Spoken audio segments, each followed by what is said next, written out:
Hello guys, welcome back to my channel. हमारे देश के पास बहुत सारे वर्ल्ड रिकॉर्ड्स हैं जिनके बारे में सोचकर हमें बहुत ही गर्व और अच्छा लगता है।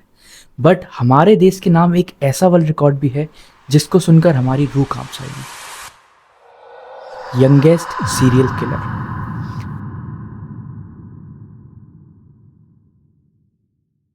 तो एक घटना है बिहार के एक छोटे से गांव बेगूसराय की, जहां एक लड़के का जन्म होता है। उनकी फाइनेंशियल कंडीशन ज़्यादा अच्छी नहीं होती है, बट वो उसकी फैमिली का इकलौता लड़का होता है। उस लड़के का नाम होता है अमरजीत सादा। उस इकलौती संतान होने की वजह से उसकी फैमिली उससे बहुत ज़्यादा प्यार करती थी और उसको एक बहुत ही पॉजिटिव और सोसाइटी में अच्छा इंसान बनने के लिए सोचती थी। बट हुआ बिल्कुल इसका उल्टा। अमरजीत सिंह नेचर से बहुत ही ज़्यादा गुस्सैल था और उसकी माँ को ये लगता था कि ये गुस्सा उनकी गरीबी की वजह से है। तो माँ उसको जितना हो सकता था उतना ज़्यादा प्यार देती थी और उसको इस दुनिया की नज़र से बचाने के लिए उसके लिए एक एमुलेट लाई थी हनुमान मंदिर से। बट उसे क्या पता था कि दुनिया को अमरजीत की नज़र से बचाना ज़रूरी था, ना कि अमरजीत को दुनिया की नज़र से।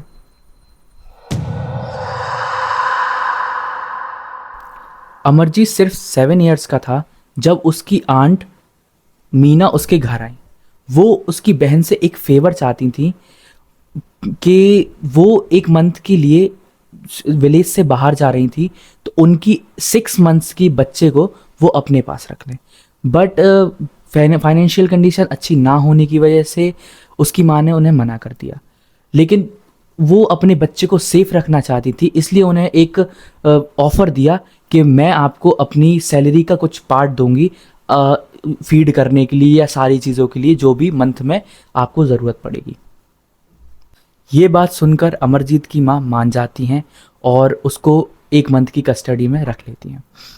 सब चीज़ें नॉर्मल ही चल रही होती कि एक दिन पारुल को किसी काम से मार्केट जाना होता है और उस बच्चे को अमरजीत की कस्टडी में छोड़कर जाती हैं। अमरजीत जैसे ही माँ बाजार जाती हैं तुरंत उस बच्चे को पिंच करना स्टार्ट कर देता है और पिंच करने से जो दर्द होता है उसको देख के और उसकी आवाज़ें सुन के उसे बहुत ज़्यादा सुकून फील होता है। बट ज़्यादा पिंच करने की वजह से वो बच्चा नींद से उठ जाता है और रोने लगता है। इस चीज़ से इरिटेट होकर अमरजीत उसके कान खींचता है और तब भी वो शांत नहीं होता है, तो अमरजीत फ्रस्ट्रेशन में उसका गला दबाकर उसकी जान ले लेता है। And this is the first murder by Amarjeet at the age of 7। जब अमरजीत की माँ बाज़ार से लौट के आती हैं और उस बच्चे को बारे में पूछती हैं तो अमरजीत के शकल पे एक वियर्ड सी इविल स्माइल होती है और वो माँ को अपने साथ ले जाता है हाथ पकड़ के और एक फील्ड की तरफ इशारा करता है कि उसने उस बच्चे को मार के यहाँ दफन कर दिया है। और ये चीज़ सुनते ही उसकी माँ घबरा जाती है और रोने लगती है। और इस चीज़ को देखकर अमरजीत को बहुत ही ज़्यादा सुकून और बहुत ही ज़्यादा अच्छा फील होता है और उसको ऐसा लगता है जैसे उसने कोई गलती की ही नहीं। जब उसके फादर घर वापस लौटते हैं और ये सारी चीज़ें देखते हैं तो फादर अमरजीत को मारते हैं और पूछते हैं कि तुमने ऐसा क्यों किया। तो वो उस चीज़ में कुछ जवाब नहीं देता है और सिर्फ एक नॉर्मली खड़ा रहता है कि जैसे उसे इन सब चीज़ों से कुछ फ़र्क नहीं पड़ रहा हो। और वो सारी चीज़ें उसकी माँ के प्यार की वजह से वो अमरजीत को बचाने के लिए इन सारी चीज़ों को दबाना चालू कर देती हैं और ये चीज़ किसी को नहीं बताती हैं और ना पुलिस स्टेशन में इस चीज़ के बारे में कुछ इन्फॉर्म करती हैं। जब मीना एक मंथ बाद वापस आती है और अपने बच्चे के बारे में पूछती है तो वो उन्हें बताते हैं कि उनका बच्चा मर गया और मीना ये देख के बहुत ही घबरा जाती है और पूछती है कि ये सब कैसे हुआ। तो पारुल एक झूठी कहानी बना के ये बताती है कि ये एक सिर्फ एक्सीडेंट था और इस चीज़ से पता लगता है कि यहाँ उनके पेरेंट्स की भी गलती थी जब पहला मर्डर उसने किया और उसको बचा के। तो उसके फादर मीना से रिक्वेस्ट करते हैं कि वो कोई भी पुलिस केस ना करें या किसी को भी इस बारे में ना बताएं। और ये सारी चीज़ होते हुए अमरजीत एक कमरे के पीछे दरवाजे के पीछे खड़े होकर ये सारी चीज़ें देख रहा था और इन सारी चीज़ों को देख के बहुत ही अच्छा फील कर रहा था और बहुत ही खुश हो रहा था। और उस दिन अमरजीत को रियलाइज़ हुआ कि वो कुछ भी करेगा तो उसके पेरेंट्स उसको बचा लेंगे और कुछ नहीं होने देंगे।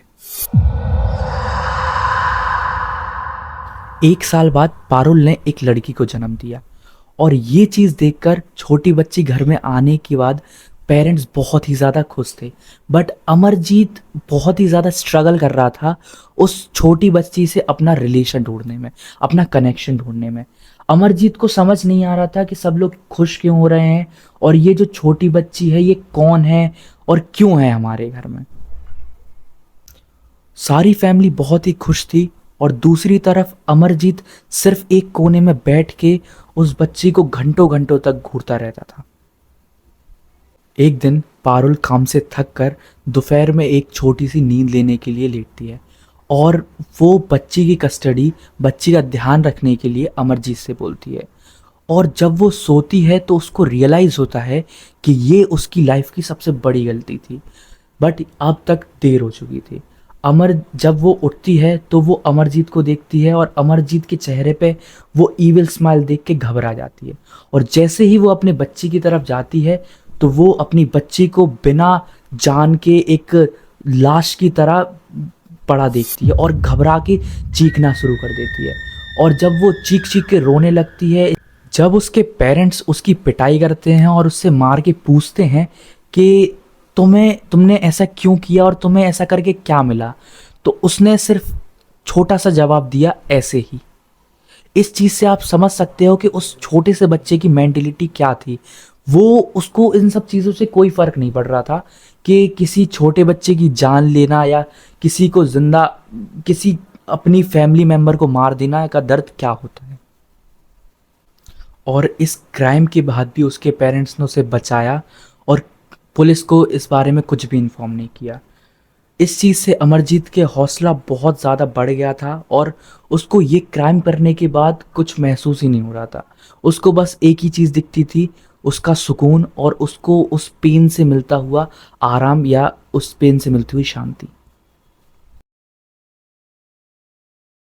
अब पूरा गांव अमरजीत से डरने लगा था और इसी के चलते वो उसके पेरेंट्स से भी बात नहीं करते थे। बट इस चीज़ से बिल्कुल बेखबर अमरजीत अपनी लाइफ जी रहा था। और एक दिन जब वो प्राइमरी स्कूल के बाहर से गुजर रहा था तो उसको कुछ आवाज़ सुनाई थी, एक बच्चे के रोने की आवाज़। एक बच्चा जो गड़गड़ा रहा था एक खाली क्लासरूम में। और अमरजीत जैसे ही उस कमरे में झांकता है तो उसे दिखाई देती है एक छोटा सा बच्चा कपड़े में लपटा हुआ। चुनचुन देवी मार्केट से वापस आती हैं और अपनी बेटी खुशबू को उस जगह पर नहीं पाके वो बहुत ही ज़्यादा घबरा जाती हैं। उन्हें लगता है कि स्कूल सबसे सेफ प्लेस है जब तक वो मार्केट से लौट के नहीं आ जाती। लेकिन अपनी बेटी को वहाँ ना पाके वो समझ जाती हैं कि इसके पीछे हो ना हो अमरजीत का ही हाथ है।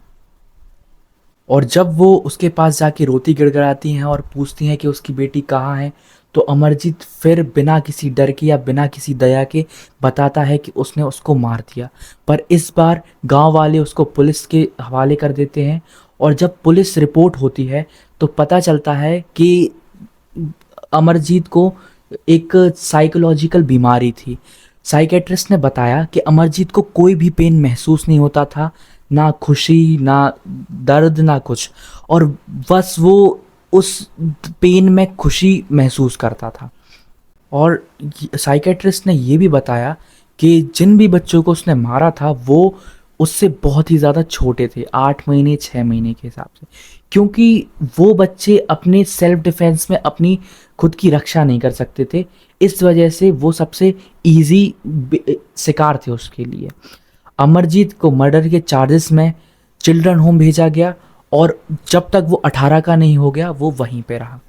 एज़ पर द रिपोर्ट्स वो बच्चा आज 26 साल का हो चुका है और अब उसका नाम अमरजीत से चेंज होके समरजीत रख दिया गया है। और वो लड़का इंडिया की सड़कों पे खुलेआम घूम रहा है, क्या पता वो आपके ही किसी जान पहचान वाले के हो। इस स्टोरी के बारे में मैं आपसे चाहूँगा कि आप अपने कमेंट में अपनी राय बताएं। और अगर आपने अभी तक चैनल को सब्सक्राइब नहीं किया है तो सब्सक्राइब कर लें। मिलते हैं अगले एपिसोड में।